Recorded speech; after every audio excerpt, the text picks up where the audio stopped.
Welcome, everybody, to this special broadcast edition for Kentucky Teachers in the Know tonight. We are very excited to have this conversation about important legislative things that are going on around the state. We did a quick update on Friday around House Bill 178.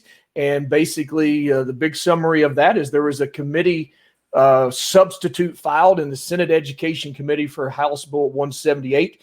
And that committee sub removes the student representative from the State Board of Education, along with the teacher representative. And so we immediately have some groups in Kentucky that have been working tirelessly for years around this issue of teacher voice. And also, most importantly, tonight, we're going to hear that student voice perspective. So I'm very excited to have our guest here with us tonight to discuss this. So we're going to quickly do a round robin and introduce who's here and what organization or organizations they're a part of. Hi, my name is Bryson Harvey. I am a current digital learning coach at Jesse Clark Middle School in Lexington, Kentucky. And so in that, I'm also a Pritchard Committee teacher fellow, which I'm honored to serve as a part of. And part of the reason why I'm so invested in this is as a high school student in Maryland, I served as a student member on the local school board that I attended when I was a student in high school. Awesome. Thanks, Bryson. My name is Peyton Hall. I'm a senior at Fleming County High School. Not only do I serve as our local student council president, but I'm also a founder and the president of the Kentucky Student Council Association. On top of that, I'm also a member of the Commissioner of Education Student Advisory Council. Awesome. Thanks, Peyton. I'm glad you have all that free time too, right? As a high school student. Awesome job. Hi, everyone. I'm Pragya Upreti. I use she, her pronouns, and I'm a junior at Lafayette High School in Lexington. I'm a researcher with the Kentucky Student Voice team. Last year, we launched our big Coping with COVID-19 student-to-student study, which I worked on the qualitative side of. And it helped me learn a lot more about the voices of students all across our state.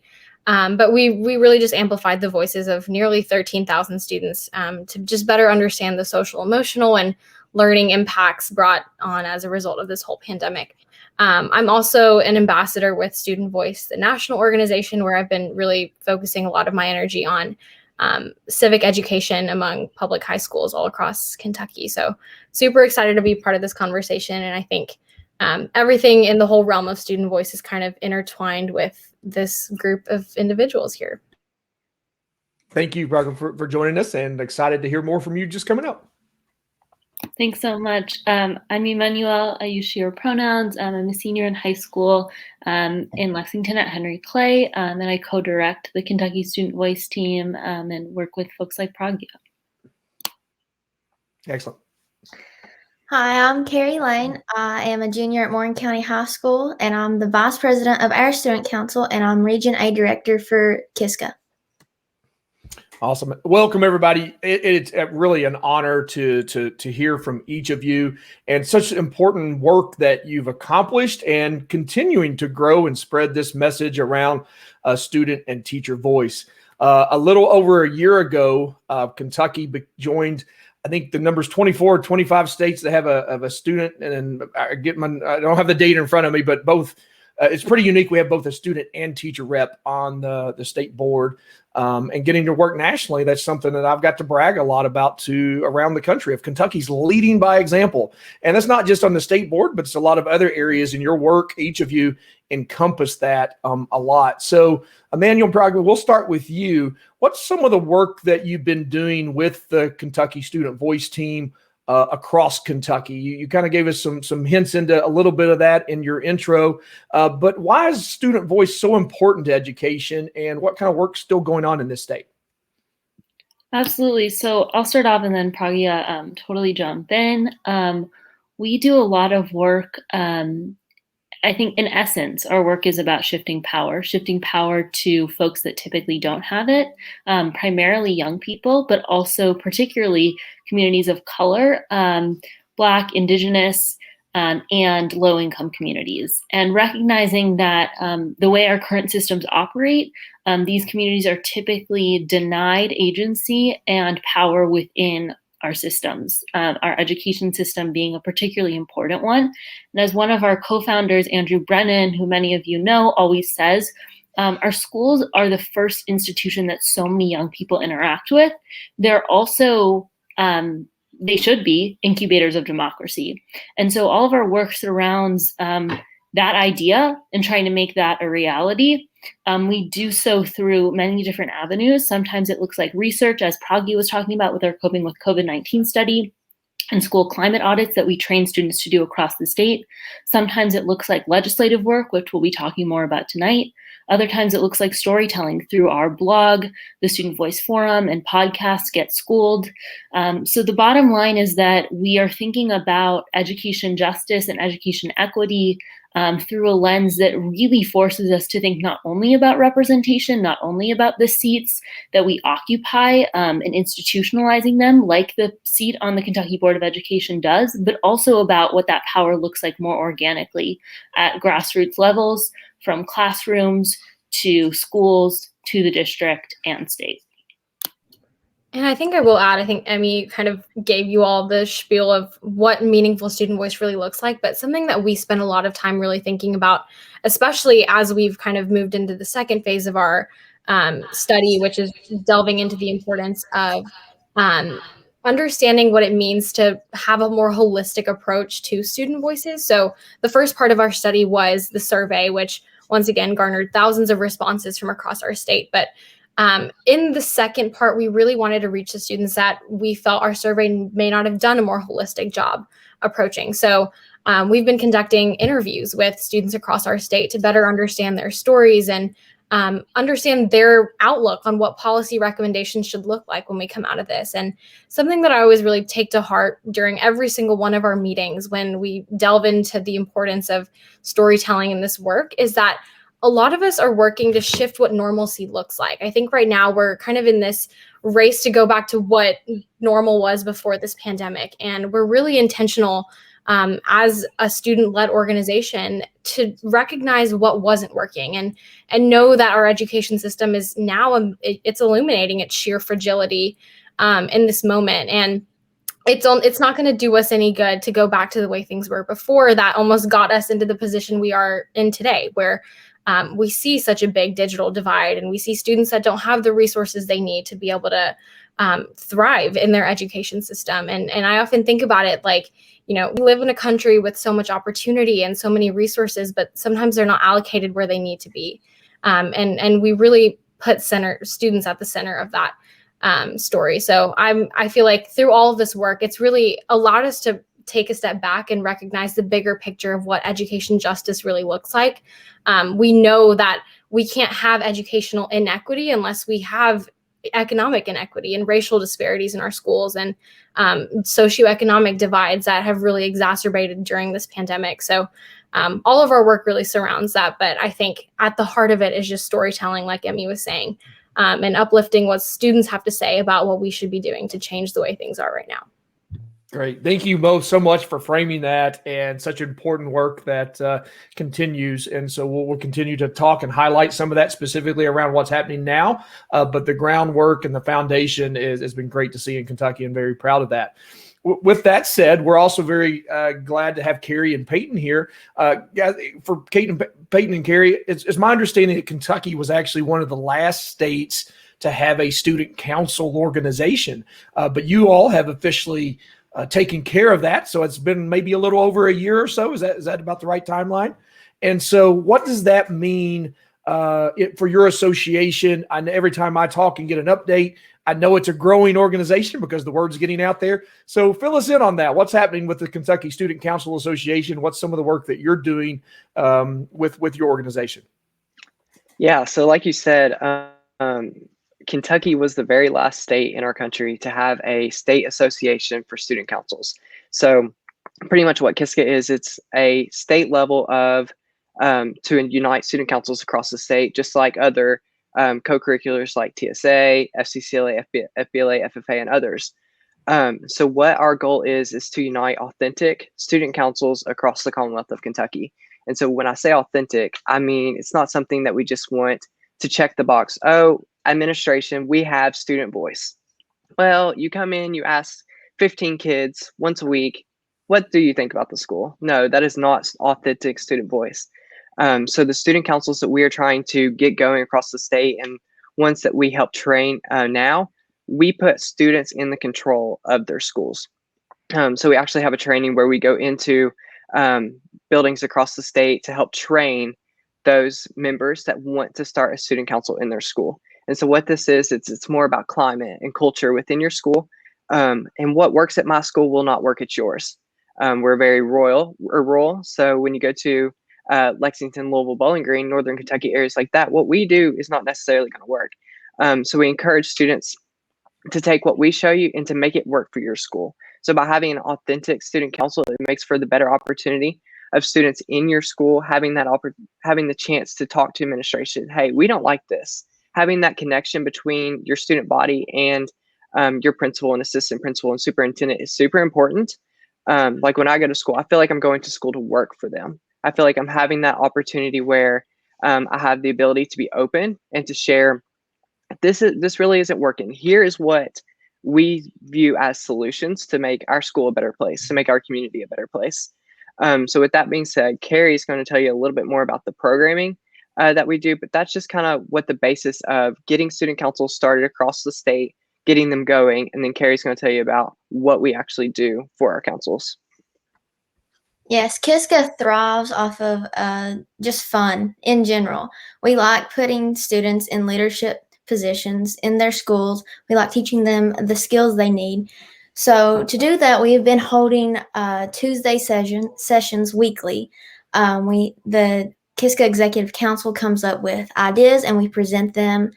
And everybody is welcome across the state, students, teachers, everybody.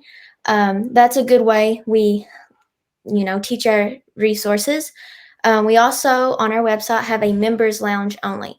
So for the councils that do come to Kiska and join Kiska, we have created like toolkits for them that they can take and use however they need to. And that has been really helpful to my council and councils across the state because they can pick and choose what works best for their council and their school. We also send out a monthly newsletter. We shout out in each of their regions a school that has been above and beyond in their duties. And we also just let the state know what's going on with us because we believe communication is key in connecting with our councils. We have hosted virtual conferences. Last fall, it was a blast. It's kind of hard, especially during the pandemic. We have shifted a lot of our engagement to virtual. It's been a learning process, but our amazing voice director, Audrey Gilbert, has worked so much, and she has really just educated herself on how to get the word out there, and she's been doing phenomenal. Speaking of social media, we post daily. We post tips, questions, fun things. That's how our main engagement comes. Kids from all across the state can comment, post, reshare our own posts, and that's how we mainly do it. That's about it. We mainly use a lot of our social media. Yeah, awesome. Thank you each. Yeah, Bryson, I got a question for you next, but I'm going to tell you, I've had the opportunity through Kentucky Teachers in the Know to have Dr. Aaron Thompson, CPE president. We've had Bridget Ramsey on. We've had Commissioner Glass, representative senators. We've had a lot of who's who in Kentucky. I've never been more impressed by any guest I've ever talked to on this show than what these four students just shared with us. But as a teacher currently, Bryson, you also have some background in this and mentioned that you were a former student member. So what does both of those experiences mean from coming from that realm of having previous student experience, but also now being a teacher and seeing that this proposal we know that's going on in Frankfort is attempting to remove both of those? What's that mean from your perspective, and what can you share with us around that piece of education policy? Yeah, so that is one of the things that struck me First was sort of this unique opportunity that Kentucky has currently, where they have a teacher and a student. And so in serving on the local board, as I did when I was a high school student in Maryland, I know that voice mattered. And it was important that I was actually sitting at the table, like physically sitting at the table, to have the student perspective to be heard. Many times I would look over and see a teacher representative from the local union that would be sitting kind of off to the side, and they aren't an official member or weren't an official member of the local board, but they came to every meeting, but they didn't have the free opportunity to express a perspective. Now, I was a non-voting member, so I, in the same way that they are ex officio members currently in statute, there isn't necessarily voting power behind that. The state student member on the Board of Education in Maryland does have limited voting rights on certain policies and issues.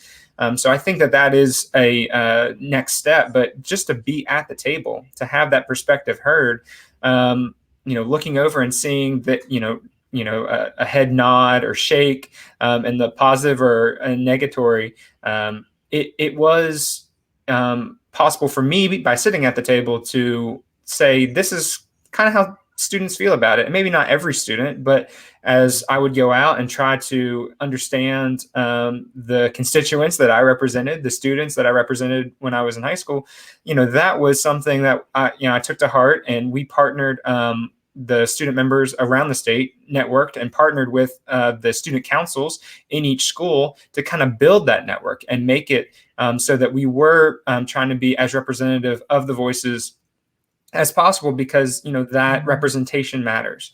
And so now, as I transitioned into being a teacher and advocating for positive education policy and solutions, solution making is something that occurs when there is a full partnership. And that partnership only happens when there's true dialogue, and that dialogue happens at the table. And that's why having membership at the table is really, really important, so that all of these voices and perspectives can be heard and can provide input on what makes the best policy for education around the state, but also for how this policy gets implemented and impacts student learning, which at the end of the day is really what we are focusing on in public education. Yeah, absolutely. And you mentioned, you referenced that table a lot. Obviously, in 2020, that table's been a video screen with the state board, but that voice, that table is always important. But think about the decisions this year by the State Board of Education as it relates to COVID and what's happening with hybrid learning, distance learning, NTI, all these things that local schools were navigating. To have both of those unique voices there was such amazing progress to have. And so the next part of this is a question for each of you. Thursday, the Senate Ed Committee, this is a bill that's already passed the House, and it's House Bill 178. So it's in the Senate now and was introduced to the Senate Ed Committee. And so it is around trying to restructure and take some of the politicization out of the selection of the state board. And we've seen that play out over the last couple of years and things that have happened. And so I think a lot of people support this bill up until the committee sub that removes the student and teacher perspective. And we shared out, I heard the news on Thursday, but like many of you, most of you are probably in school. Most of us didn't get to see that meeting that happened until I got to see the KET archive on Friday morning. And I was appalled at what I heard, and I had to take a step back. So I'm curious, for each of you, what was your reaction when you learned of this news, and how does it make you feel, especially given some of the comments that were shared? I can start off by saying I was stunned. As Bryson mentioned, I think that we should only be doing more. We should only be having educators and students voting. We should only be having more authentic, more meaningful engagement, as all of us have been talking about. We should not be taking the limited presence that we have away. And so I also wanted to share another layer of the reaction, which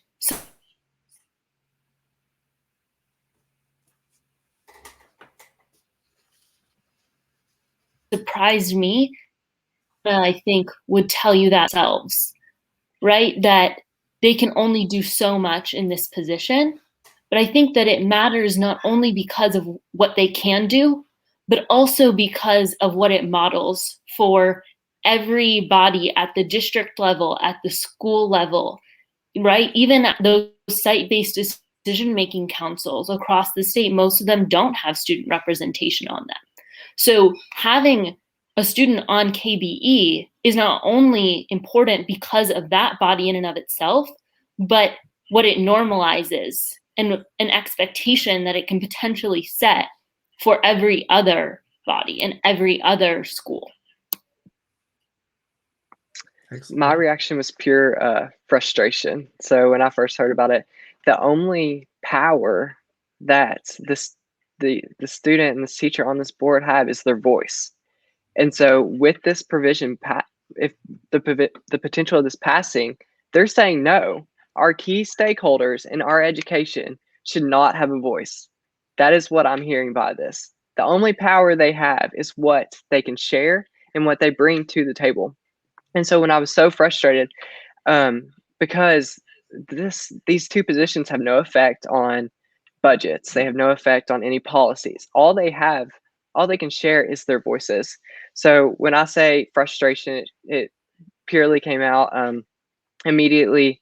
We knew that when KSVT spoke to us, we knew that we had to jump on board with them just because of how, I think you used the word appalling that it was that this is happening.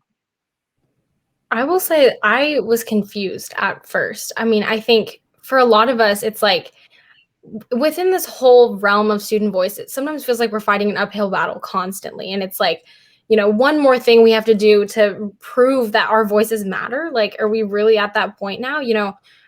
I like everyone's been saying, that's the minimum. The minimum we could do is have a student and a teacher on a board where their voices matter. Like that's it. And I honestly my mind couldn't go past that, because it was like, what else could be taken away at this point? And I think for a lot of teachers and students across the state, it resonates with them because this is their only, avenue of representation. And like everyone's been saying, your biggest form of representation in a democracy is your voice. And whenever you don't have the avenue to meaningfully express that, like having a position on KBE, I think it entirely decimates into something that doesn't feel meaningful anymore. And it was really hard to listen to I was in class when I was looking at the KET live stream, and I was on Zoom on one computer and then on my phone listening to this. And it was heartbreaking to listen to the things that were said about students and educators, and the perspective that they bring to the table. I feel like we're completely eradicated. We're not looked at for what they are. And I think, Jamie, at this moment, like you were talking about how, we are in such a critical point with public education. A lot of us I'm going back to school in person tomorrow for the first time since last year. And it's crazy to think about how much has changed, but when we're still fighting this battle of whether students and teachers' voices matter at this point, where we still have students that don't even have the resources to be able to do their online work properly. We don't have, teachers are struggling on different platforms of how to teach virtually on so many different I think it's all just an uphill battle that we were all kind of appalled to hear about when it came down to this, the most basic form of representation being taken away from us. So like everyone here, I think no one really expected it to come at this moment of already so much fragility in our education system. But we were committed to fighting against it and recognizing how important our voices are, and leaving a mark on this country, to be quite frank. I mean, I think our education is the foundation of everything else, all other systems in this country. And if it takes students having to miss part of their Zoom classes to, sign petitions and create op-eds and do that, then that's what it takes. But we're committed, and that's 100% sure about that. Yeah, everybody pretty much summed up all of my feelings. I was very disheartened to hear about it. I know a part of Kiska and the Kentucky Student Voice team, we are currently progressing. We want to get our voices to more places, and to hear that we're taking 2 steps back, it was just so sad to hear about that.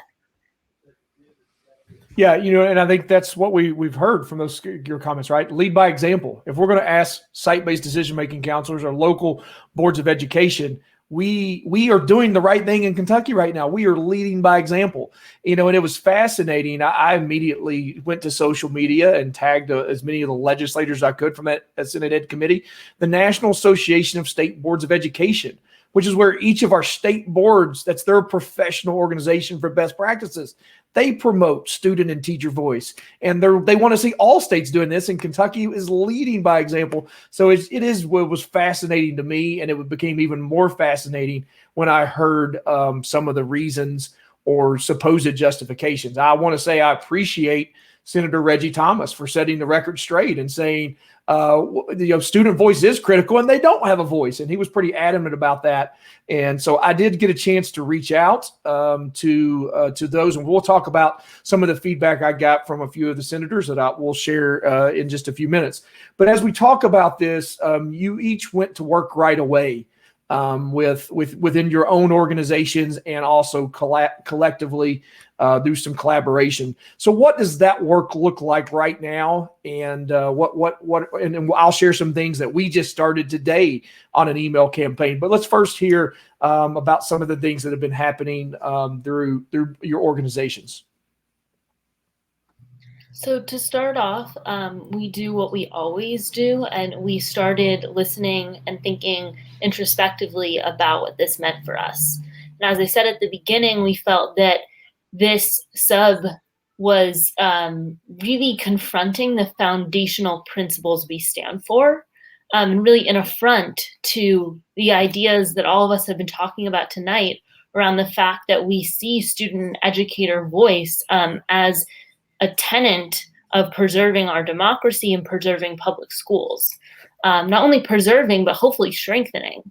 And so we compiled quotes from students across the state and from teachers, and released a press release. You can check it out at the link below. And you can also sign on in support of it. The organizations here tonight, many of us have, but you can also sign on as an individual, as a community member, as a parent, as a teacher. We want to garner as much support as possible. You can also post with the hashtag #SaveOurSeats and target your local legislator, your local legislators, asking them to support, to save our seats, to support student and educator representation. And particularly if you can write something personal about why that matters to you, we know that legislators are more inclined to hear that than just a mass message. So we don't have an email template that we're asking you to send. We're asking you to sign in support and contact your own legislators. And we would really, really love when you sign in your support, you can also submit a quote to us, and we will continue to share those out in the coming days and hours in support of Save Our Seats.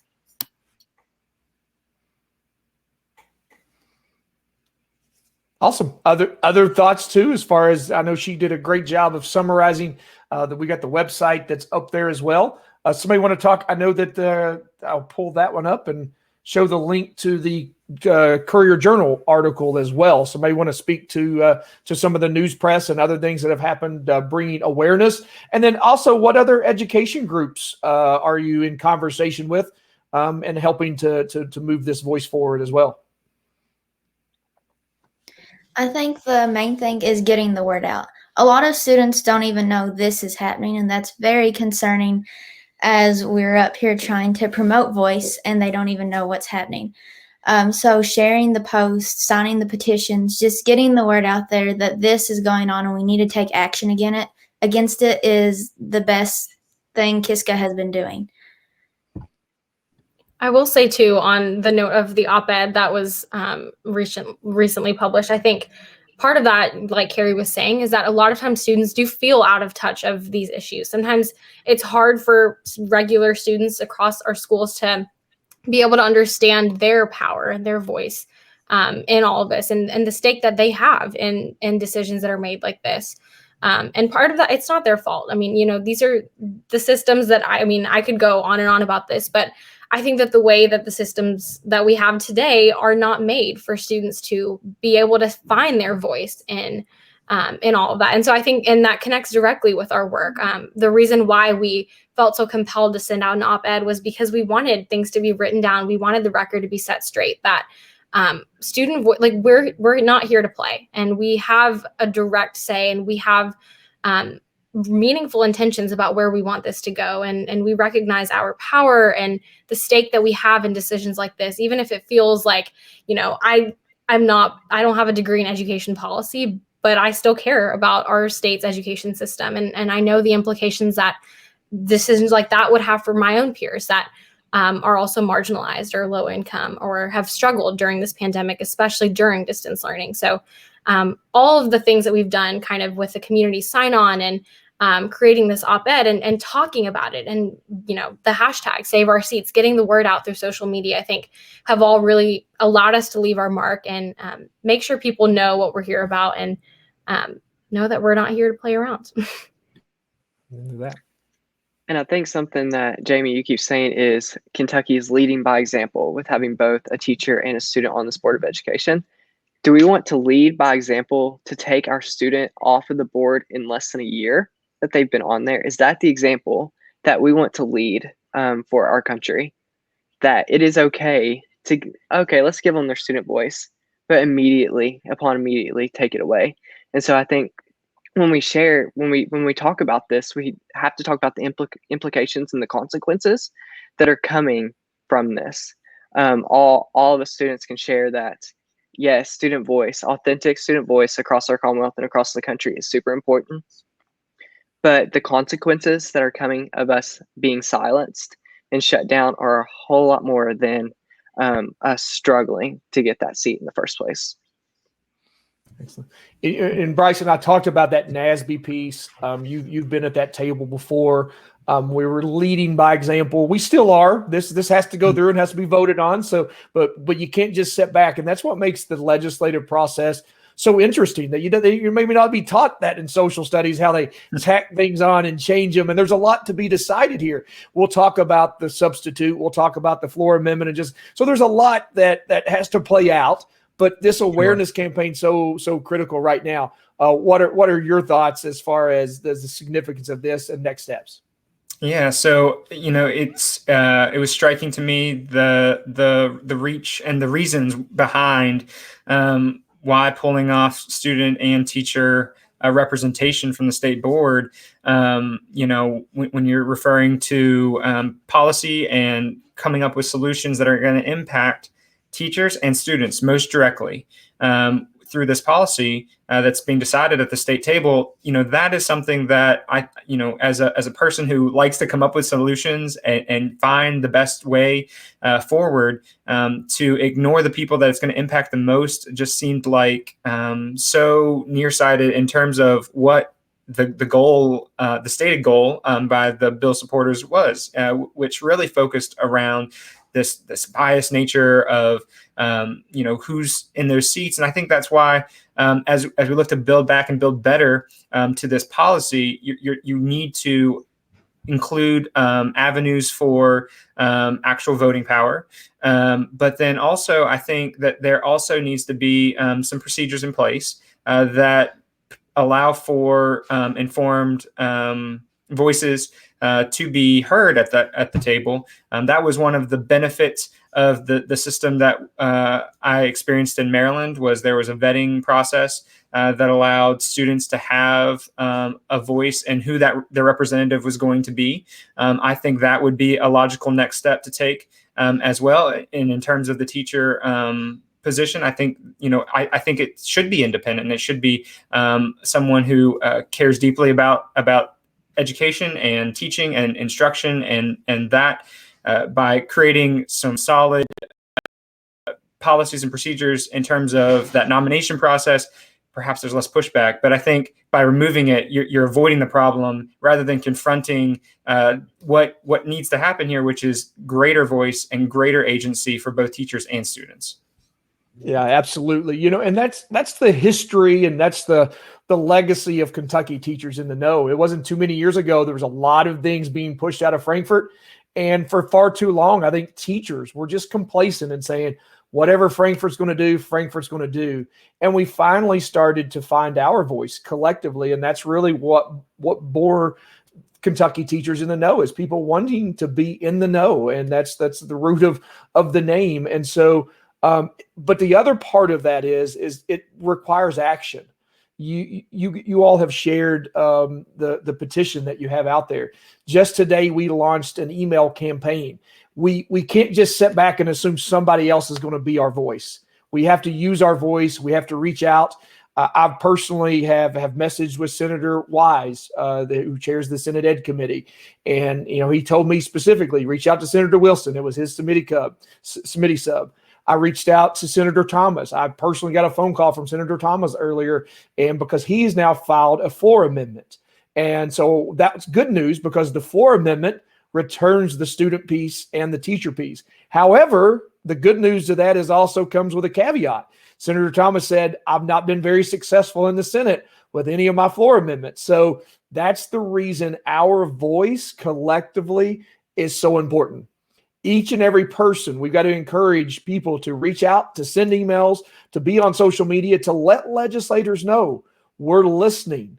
We care about this. Don't just assume somebody else is going to send the email. Somebody else is going to do the voicemail. Each and every person has to carry our piece of this conversation forward. So I want to share with you our action alert that just was launched a few minutes ago, or a few hours ago, I should say. And we want to encourage all of these organizations, every member of Kentucky Teachers in the Know. I would love to see our 23,000. I would love to see, think about our senators waking up with 23,000 emails in the morning and saying, what in the world were you thinking last Thursday? And that would be a really cool thing. And that's where we want to find our voice. So I want to share where you can find that information at. So from the public page, Kentucky Teachers in the Know does have a public page. And within that public page, we have the take action. And this is like literally a minute out of your life. It is the easiest thing to do in all the world. You just have to have an email and an address. And so when you click the link, it pulls up a page that tells you exactly what's in that email message that we want to send to your senator and your representative. When you click that, it'll pull up the actual action alert. I've already completed my action alert. So my address and my zip code, and I hit send. That's as simple as it is. Name, email, you got to put your phone number in there to validate that you're an actual citizen, and your zip code, and you can send it. The other really cool thing about our Action Center is not only do you send so Senator West is my senator and Richard White is my representative. So both of them have heard from me on my feelings. If you want to personalize this message, certainly do that. It's as easy as just sending what's there. But if you want to personalize it and share your testimony, share your perspective, that's absolutely possible to do as well. And you just can type over that. You also have a link up here where you can actually, if the senator or representative has a Twitter account, social media, you can actually also send out a social media message to them, as well as here's how you call the line, and gives you a little quick message of what to say. So all three of those are important actions. If people are on social media, able to do email, makes it very easy to do. And the great thing is for each of you students that are on here, on behalf of the 23,000 people in Kentucky Teachers in the Know, we're going to hold our members accountable. So we like data. And so here's where the emails have come from so far. And we want to see this map light up as we get this word out and push it out. So it's just been a few hours, but kudos to Fayette County. We've had 19 sent from Fayette County. Round County is at 9, so you see our dark blue ones. But we eventually want to see this whole map light up and get that message out there. Use social media, use email. And these are the tools that are at our disposal right now that we can continue to work with. So I appreciate each and every person on this call joining us tonight. Any closing thoughts from anybody as we wrap up? I will just say really quickly that at the forefront of all of these emails and everything is, our experiences. And of course, we've talked about this several times over. The legislators that brought about this bill or that have supported this itself, haven't been at the forefront of public education in the midst of a pandemic. And quite frankly, they don't know what it's like to teach using so many different platforms or learn using Zoom and being on Zoom for 8 hours a day. And so I would just say that, as a student and, as a supporter of so many of my teachers and across Kentucky, really, I think this whole situation means a lot to everyone. So this is a joint effort. It's a collective push for us to work together as a team, as a state, and recognize the stake that this whole situation has on public education through purely our experiences and what it means for future generations of students and teachers to come. I'd also like to address one of the reasons that legislators have cited, which is that we have other avenues to participate. The reality is that we don't. When we have them, they're not enough. When we have them, they're not authentic enough. They're not meaningful enough. They're not consistent enough. They do not take place on an ongoing basis. As Peyton mentioned earlier, too often, those avenues are only for people in power to check a box and call it a day and move on. We are the primary stakeholders, educators and students. That's the bottom line. And for us to assert our agency and power, we do have to have seats at the table. So it comes down to that. If you agree with that, show up for this bill and show up on an ongoing basis, because if we model what it looks like to do that, we can fundamentally shift who has a say over this system and how it operates. Absolutely. And to kind of build off of that, going back to those days when I was at the local level, at the school board meetings, I can very easily tell you what the teacher representation that was not at the table looked like and what the student representation at the table looked like. And there's no difference. There was a huge difference between what I could say at the table and what they could nod or not nod to off to the side. And you could say that the teacher was present and the students could be present off to the side, but that's not the same. And that needs to be a very clear message that is sent out, that being a true representative at the table is the most important thing when it comes to providing the perspective and the experience required to make solid, sound, positive solution oriented policy decisions for education in Kentucky. Yeah, excellent. You all have, go ahead, Peyton. Yeah, all I had to say was if you support this, do your part. Sign the petition, email your senator and representative. All we're asking is that you do your part to protect, like everyone said, we are the key stakeholders in our education. Our legislators aren't affected by the student and teacher on the Board of Education. We are the ones affected. So just do your part in this, reach out. That's all we're asking. Excellent job. I so much appreciate the work that all of you are collectively doing. It has been just an honor and a privilege to spend the last 45 minutes or so with you, or a little under. And I will tell you, 2020 was such a hard year on everyone, right? When we looked around and navigating a global pandemic, and we look at the social and racial injustices going on across the country.